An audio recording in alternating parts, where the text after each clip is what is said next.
Salutations, my morbid maggots! Joker here, welcoming you back to our humble home.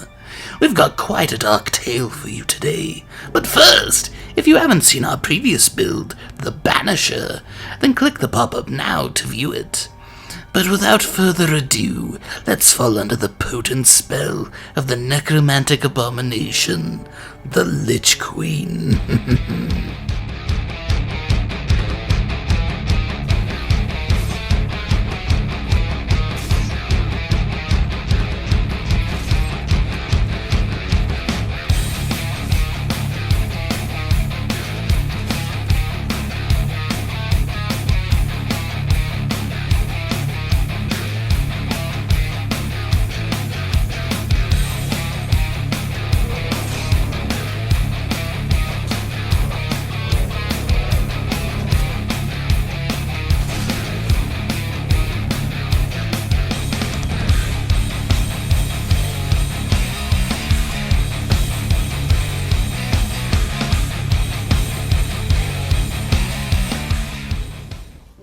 Orcs, perhaps the strongest and most ruthless race in Tamriel, known for their brute strength and barbaric tactics. But there was one tribe that resided within Black Marsh that was known for something far worse. On an island east of Black Marsh, the tribe of Shadow worshipped the vilest of Daedric princes, as well as Sithis. They believed that Molag Bal, Boethia, and Namira were the children of Sithis, and that through them, Sithis would bring about the ultimate destruction of Nirn. They longed for the day that Sithis' right hand would reign upon Nirn and transform it into the realm of decay, Nibiru. On the night of the dual eclipse, a child was born, and the high priestess of the tribe took her newborn daughter and laid her on the altar of Sithis. There the tribe began to pray, each cutting their hands and smearing the blood on their faces before joining hands. As the tribe quietly prayed in unison, the high priestess called out to Sithis. She offered her daughter to the Dread Father and begged that he would accept the sacrifice and finally transform Nirn into the realm of decay. With her final words, she plunged the dagger into her newborn baby's heart. Immediately, all of the torches were extinguished, the stars fled behind black clouds, and a terrible scream echoed through Black Marsh. A deafening silence followed the scream, and in an instant the fires reignited. Upon the altar stood a horrific sight, a full-grown orc woman with the blackest eyes, the Void's eyes. She leapt down from the altar and began to mutilate every man, woman, and child in the tribe. Many of the orcs remained still, embracing the sweet shadow of death.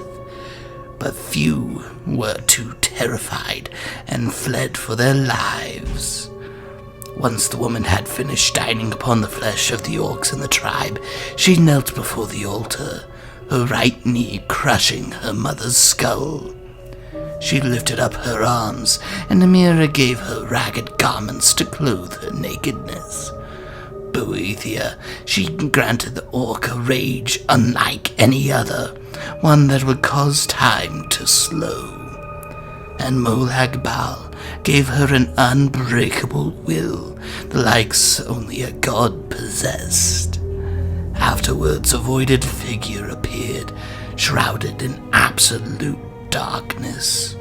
He told the orc that she must wander through the entire continent of Tamriel, and must end in Skyrim.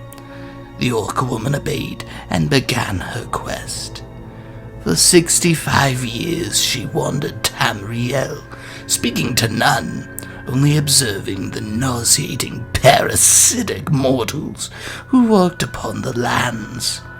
She ate nothing but the maggots Lady Namira provided. During this time, she never slept, her body never growing weary of the extensive travel.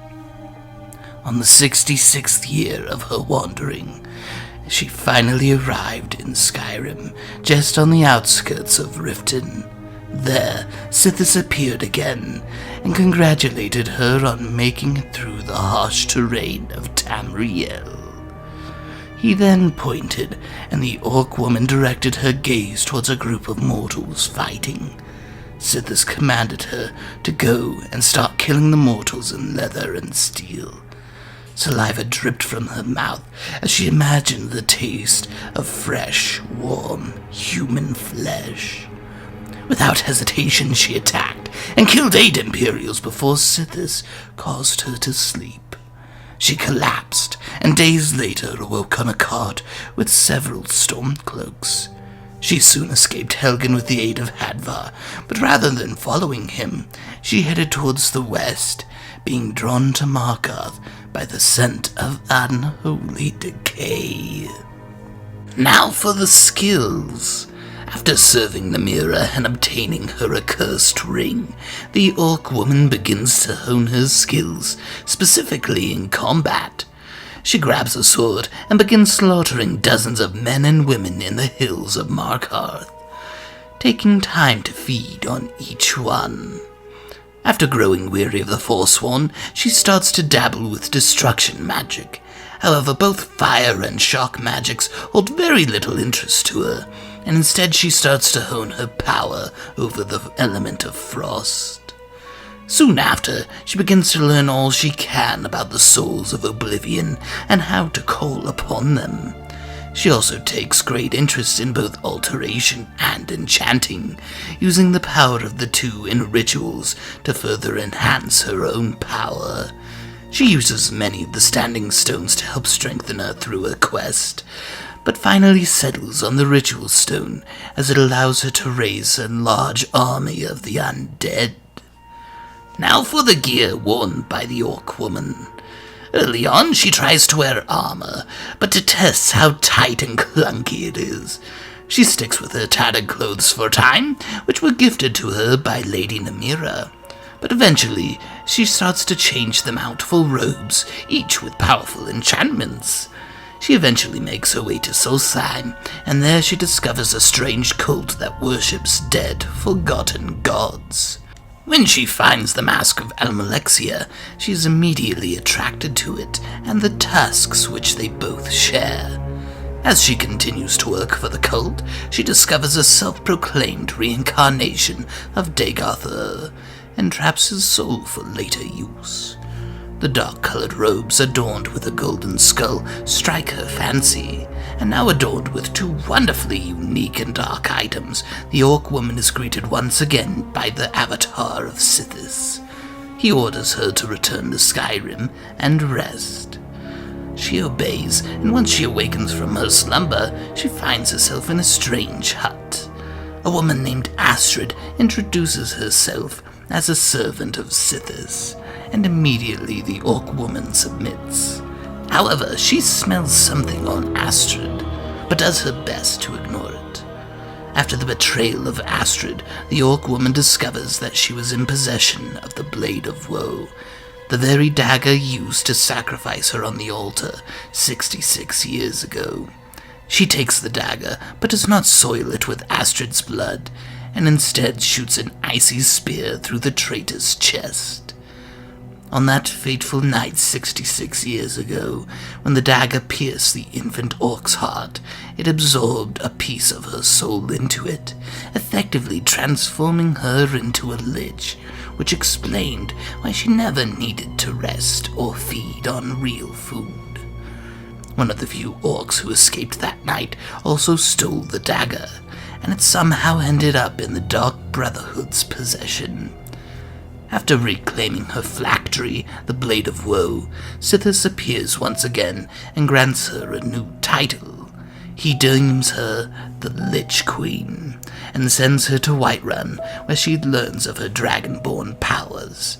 Eventually, she returns to Solstheim, where she defeats Mirak and claims both his sword and wonderfully grotesque staff.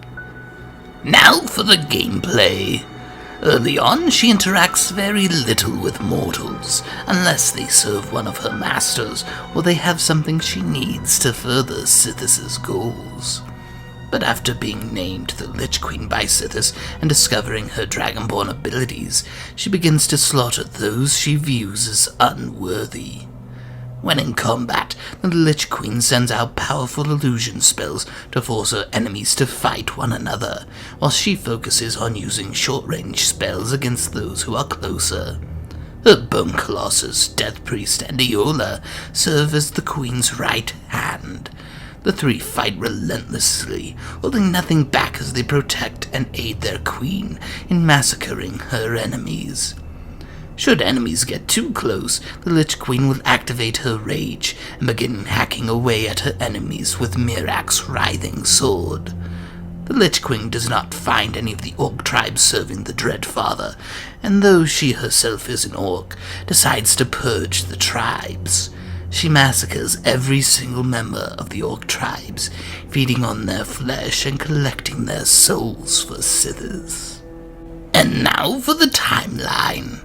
After obtaining the Ring of Namira, the Lich Queen is guided by Sithis to Riften, and then to Windhelm. After a while, she receives a mysterious letter, but she ignores it. Afterwards, she undergoes many quests to obtain more power and souls from not only Skyrim, but Solstheim as well. After slaying Alduin and purging Skyrim of the weak and blasphemous Orc tribes, the Lich Queen is drawn to rumors of the Dawnguard rebuilding. She seeks them out and discovers ancient dark powers from Molag Bal. Though her soul is halved, she does not have the proper powers of a Lich, and takes the blood of Harkon into herself. Once she's obtained Molag Bal's gift, she begins to unlock terrible night powers and blood magics. She eventually overthrows Harkon and takes the Volkihar clan for her own. The Dawnguard see this change in leadership as the perfect time to strike.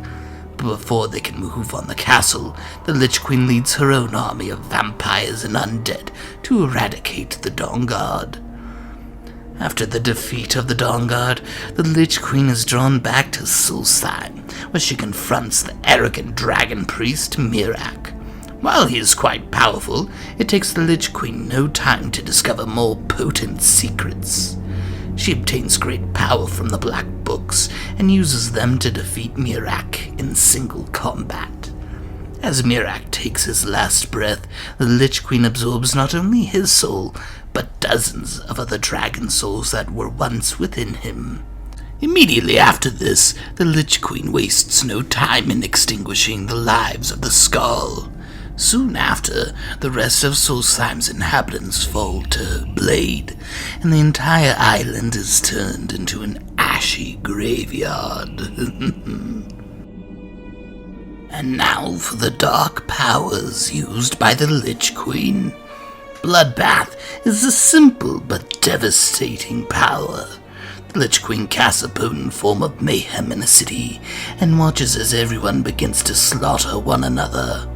If an enemy targets her, she becomes ethereal and moves to a higher vantage point. From there, she continues to cast mayhem and potent frenzy spells at her targets, ensuring that everyone continues their bloody battle. Should the battle get too boring, the Lich Queen will raise the dead and force them all to kill their friends and family for a second time. Cold Prison is enacted by the Lich Queen slowing time and circling her enemies as she casts powerful ice storms. They have nowhere to run, and once time reverts back to normal, every single mortal will be frozen, their flesh perfect for consumption. Lady Death is the most devastating power that the Lich Queen has at her disposal. She calls down a horrific storm, casts frenzy spells, summons a frost cloak around herself, activates her berserker rage, and then proceeds to massacre everyone she can, bathing in their blood before dining on their sweet flesh.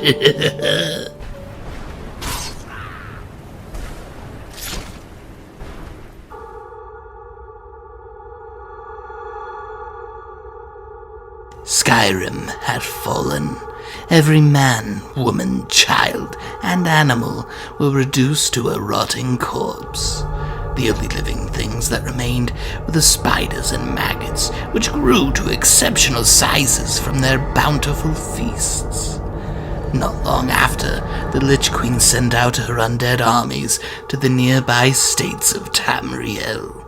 Hammerfell and High Rock were conquered by Serana and the Volkihar clan, alongside their armies of gargoyles and skeletons. Morrowind was turned into a graveyard by the Great Draugr army, which was led by Durnavir. As for Cyrodiil, it was conquered by the resurrected armies of Ulfric Stormcloak and General Tullius, both of which who share the throne of the White Gold Tower. As Valenwood, elsewhere in Blackmarsh, came under attack, the Old Merry Dominion sought the aid of the Sigic Order. The Order agreed that the undead must be dealt with, but they did not act until Molag Bal sent his anchors, and their sacred island was flooded with the armies of Cold Harbor. The Old Merry Dominion, along with the entire Sigic Order, cleared a path to High Hrothgar, where the Lich Queen resided. The monastery was empty, and so they marched up to the peak, where they expected to find the Lich Queen all alone. To their surprise and horror stood the Greybeards, who had been turned into vampiric monstrosities, forever enslaved to their queen. The Sigic monks acted quickly, trying to throw up protection, but the combined voices of the Greybeards proved to be too great. In unison, the Greybeards unleashed a four-word shout: Silvaz live alok, soul, tear, decay, rise. In an instant, the Sigic monks' souls were torn from their bodies and consumed by the Lich Queen. Their bodies immediately resurrected, and the Old Merry Dominion tried to flee, but the reanimated bones of a dozen dragons, including Paarthurnax, would not allow them to escape. The Lich Queen reached out and pointed towards the remaining Altmer. The Sigic revenants attacked, tearing their former allies to pieces. Within 6 months, nearly all life in Tamriel had been turned to dust and corpses, and the Divines with it. Only a few hundred mortals were left alive, each drained weekly for their blood. The vampires and Draugr ruled over their rotting kingdoms, and a palace of bones was built on the throat of the world. There sat the ruler of all the wastelands, the Empress of Nibiru. We hope you enjoyed our most recent and truly abominable build, the Lich Queen. If you like our content, then please hit that like button, subscribe, and smash that bell icon to be notified of our future videos. Have a great rest of your week, and we'll see you all here next time on the Morbid Veil.